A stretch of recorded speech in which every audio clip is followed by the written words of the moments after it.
श्री सच्चिदानंद सद्गुरु साईनाथ महाराज की जय। सद्गुरु श्री साईनाथ निशरत बाबूजी की जय। RosePetals, Volume 4, Chapter 7, The Unending Love Story. Guruji, real love needs to be expressed. Devotee, what are the ways we can express our love? Guruji, first experience the love, then automatically the expression will come. Everyone has a different way. If there are 5 children in a house, will they all love in the same way? Each will have his own expression. It is enough that we don't retard or suppress that expression with our mighty reason and rationality. I stress emotion not because I am afraid of the intellect or intellectual analysis, but because I know they are limited and incomplete. A mother loves her child unconditionally without reasoning or analyzing. Real security comes out of love. People believe faith gives security, but it is not faith, it is love. Love elicits faith. Do you think the relationship between the child and the mother is one of faith or love? A child has immense faith in the mother, yes, but why? Because she loves the mother, she depends on the mother, she is the child of the mother, that's all. It is not faith based on some reason or logic or theory. It is not based on the qualifications of the mother. Devotee, but doesn't love take time to grow? Guruji, it grows when it is expressed. It doesn't grow of its own accord. First, we must be aware that we have love. Then the more it's expressed, the more it grows. What are all the rituals of bhakti? They are expressions of love. Just as a father, when he comes home from work, brings a toy or a dress for his child, the child does not want a dress or toy. She just wants her father to give her something. The more he starts giving, the more her attachment grows to the father, and the more the father is attached to her. Does the father ever say, "No, my love should be kept in my heart and not expressed"? After all, what is the use of all these expressions? Does a father ever speak like this? Rather, if he does not express his love, if he doesn't hold his child and kiss her, he himself will come to realize after some time that his love for the child has become dry. So love should always be expressed. All these rituals, people doing namaskar, lighting incense, offering flowers, are manifestations of bhakti. They are expressions of love. As long as they are expressions of love, they are real rituals. Otherwise, they are worthless. Any act becomes a puja if it is an expression of love. Devotee, Guruji, can devotion be encouraged or does it come spontaneously? Guruji, the initial triggering of devotion should happen spontaneously. But once it has sprouted, you can nurture it in various ways. Those things we do when we love someone, those same actions in their effect will trigger the same emotions. For instance, if someone composes a beautiful piece of music and enraptured plays it for you on his violin, then you may also become elated. When the father feels love and holds his child and kisses her, it is a spontaneous expression of his love. But even when the feeling of love is not there, if he just holds her and kisses her, the same emotion is triggered. Devotee, so action triggers emotion? Guruji, yes, you can see it in all your actions, not only with devotion. And therein lies the meaning of ritual. As long as this purpose is served, the ritual has meaning. All rituals are there because of this. Originally, they were expressions of love, actions which expressed some emotion, and by doing them or reenacting them, we feel the same emotion. Devotee, But don't rituals sometimes become just mechanical? Guruji, if they become mechanical, there is no meaning in rituals. Then you can throw away the ritual. But even if at some point they feel meaningless, by going back and reenacting them, they may trigger something in you. If you have no other way, then that is the best resort to trigger your emotions and to nurture them. Devotee. You often mention that the relationship between guru and devotee is like that between mother and child. If so, do we always remain a child? Does the child ever grow up? Guruji, we are all children, grown up children. Even if you don't agree, that is how I see you, whether you like it or not. What makes a child is how she relates to the mother. Even though she feels a sense of helplessness and insecurity, it's not expressed like that. She feels entitled to have the mother's care. It is her right because of her love.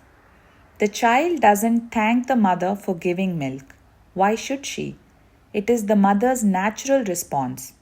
The child experiences the help rather than the helplessness.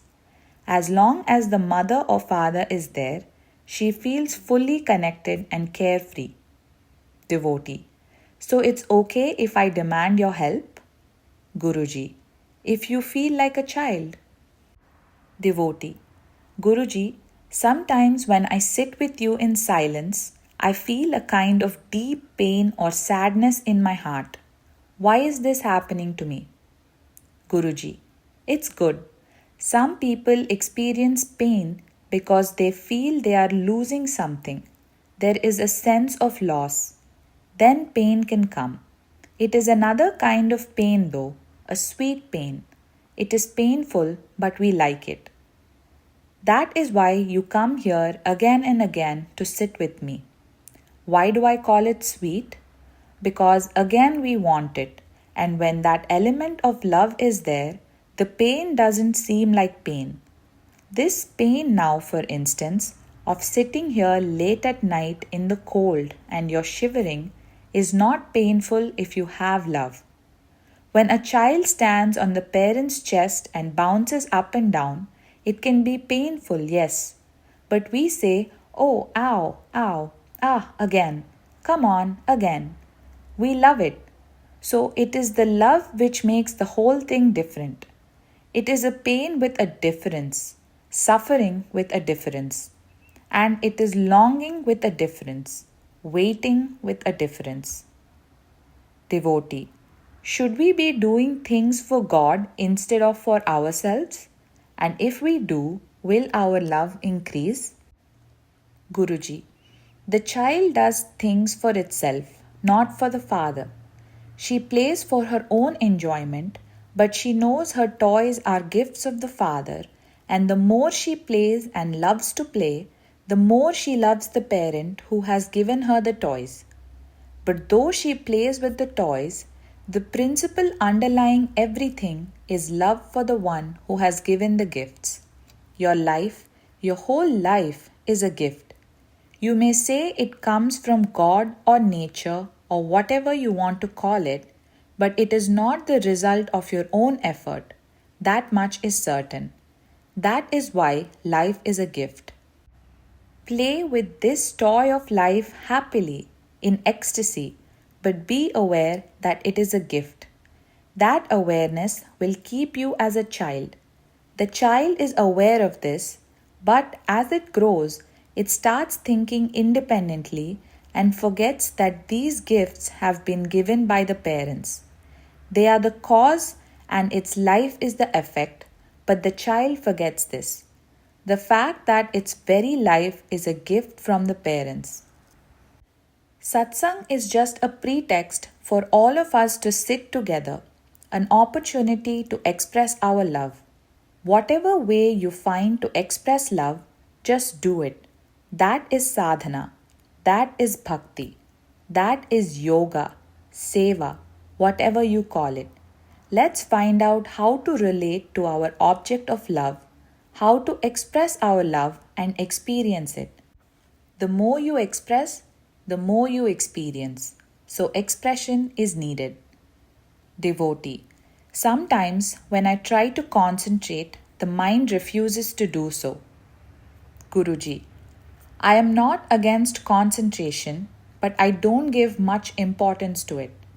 I give more importance to the heart, to emotion, to love. Where there is strong emotion, there the mind will be easily concentrated. Concentration is a byproduct of love. Once you really love Baba, then your thoughts will always be concentrated on Him. That is the natural law and function of the mind, to be always concentrated on whatever or whoever we love. What effort do we make there? For example, if a boy loves a girl, he'll always be thinking of her, and in any other girl he sees that girl, his beloved. He can't forget her. He can't focus on anything else. His studies, his business, his daily routine. His mind is so concentrated on her. What yoga is he doing to concentrate like that? Nothing. Simply he loves. If you get that love, concentration happens automatically as a byproduct of love. Devotee. How do we increase our love? Guruji. By expressing it and experiencing it. Just look how it happens in mundane love. A boy and a girl see each other, and at first sight, something is triggered, and they like one another. But does it end there? No. They make a date and go out for dinner. First, it's a half hour. Then the next date is 2 hours. Then 3 hours. And by constant company, their love grows. Then at some point, they start missing each other and want more contact, more expression. Do you like white?